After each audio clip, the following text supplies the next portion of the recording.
یہ سوال جناب محبوب احمد صاحب کا ہے. محبوب احمد صاحب جو یہاں موجود ہیں انہوں نے کہا کہ میں یہ پڑھ دوں. جی. اکثر سچی خوابیں آنا کیا اس بات کی دلیل ہے کہ انسان سچا ہے؟ سچی خوابیں اور وحی الہی میں کیسے فرق ہوتا ہے؟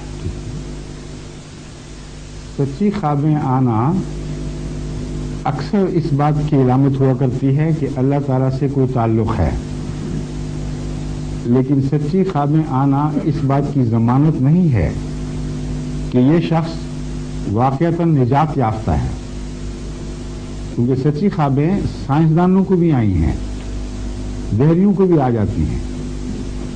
حضرت یوسف علیہ السلام کے زمانے کا بادشاہ جو حضرت یوسف کے مذہب کو ماننے والا نہیں تھا، اس کو بھی ایسی سچی خواب آئی کہ دنیا میں کم ایسی سچی خوابیں دکھائی دیں گی. تو سچی خوابیں اس بات کی تو علامت ہیں کہ خدا ہے، لیکن یہ لازمی گواہی نہیں دیتی کہ جس کو آ گئی وہ خدا رسیدہ بھی ہے. خدا رسیدہ ہونے کے لیے ایسی خوابیں دیکھنا ضروری ہے جس میں الہی تائیدات اور نشانات ہوں جو دوسروں کو بھی دکھائی دیں. اکثر سچی خوابیں دیکھنے والے ٹھوکر کھا گئے، اپنی بڑائی میں مبتلا ہو گئے، کیونکہ سچی خوابیں ضروری نہیں، یہ بھی ضروری نہیں کہ اللہ تعالیٰ سے ہوں. ایک سائیکک فینومینا بھی ہے جس کے ذریعے انسان سچی خوابیں دیکھ سکتا ہے، اور اس کے متعلق پیرا سائیکالوجسٹ خوب تحقیق کر چکے ہیں کہ انسان اپنے نفس سے ایسا شعور بعض دفعہ حاصل کر لیتا ہے کہ گرد و پیش کی باتیں اس کو معلوم ہو جاتی ہیں. ایسے ہی ایک کیس بلغاریہ میں وونگا کا ہے، جس کے ہاں بے حد ہجوم لگا رہتا ہے لوگوں کا، اور بڑے بڑے جو حکومت کے سربراہ بھی دوسرے بھی اس کی حاضری دیتے ہیں، کیونکہ وہ ایک اندھی عورت ہے جس کو سچی خوابیں اور سچے تاثرات عطا ہوتے ہیں. بعض دفعہ اپنے دل کی حرکت سے وہ اندازہ لگاتی ہے کہ یہ ہوگا. اس کے متعلق مجھ سے ایک دفعہ بلغاریہ کے آنے والے ایک بڑے افسر نے بات کی،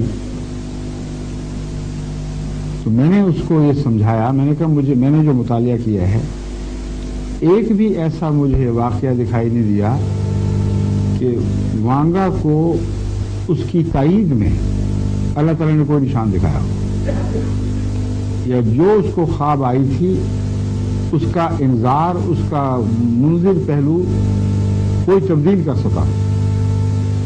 مگر اللہ تعالیٰ جب اپنے پیاروں کو سچی خوابیں دکھاتا ہے تو اس کے انذاری پہلو کو دور کرنے کی طاقت رکھتا ہے، اور وہ ٹال بھی دیتا ہے. چنانچہ فرعون والی رویا اگرچہ سچی تھی مگر وہ حضرت یوسف کی سچائی ثابت کرنے کے لیے تھی. جو حضرت یوسف نے تعبیر کی اس کو خدا نے دیکھیں کیسا سچا کر دکھایا. بس اللہ تعالیٰ کی طرف سے جو رویا ہوں ان کے ساتھ ایسے تائیدی نشان ہوتے ہیں جو اس شخص کی عظمت اور بڑائی اور قرب الہی پر نشان ہو جاتے ہیں. حضرت صلی اللہ علیہ وآلہ وسلم کو جو رویا اور کشوف ہوئے، علامات کو تو الگ رکھیں، ان وہ اس قطعی صفائی سے پورے ہوئے ہیں اور تائید میں ہوئے ہیں، ہمیشہ مخالفت میں نہیں.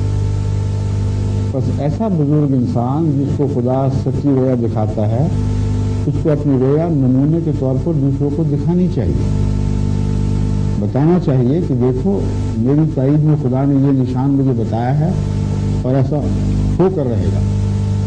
پھر دنیا بھی گواہ ہو جائے گی. ورنہ اپنے نفس میں جو چاہے جو مانے، ہمیں کیا ضرورت ہے یہ کہنے کی کہ نہیں جھوٹ بولتا ہے. سچا ہوگا، اپنی جگہ ہوگا، اپنے گھر ہوگا، مگر جب وہ باہر نکل کے اعلان کرے گا کہ مجھے مانو کہ میں سچا ہوں، تو پھر ان نشانات کا مطالبہ جائز ہے. رویا کے ایسے نشان دکھاؤ جو دوسروں کو بھی دکھائی دیں اور وقت سے پہلے تو انہیں بتائے ہوئے ہوں اور بعد میں پورے ہو جائیں. ٹھیک ہے؟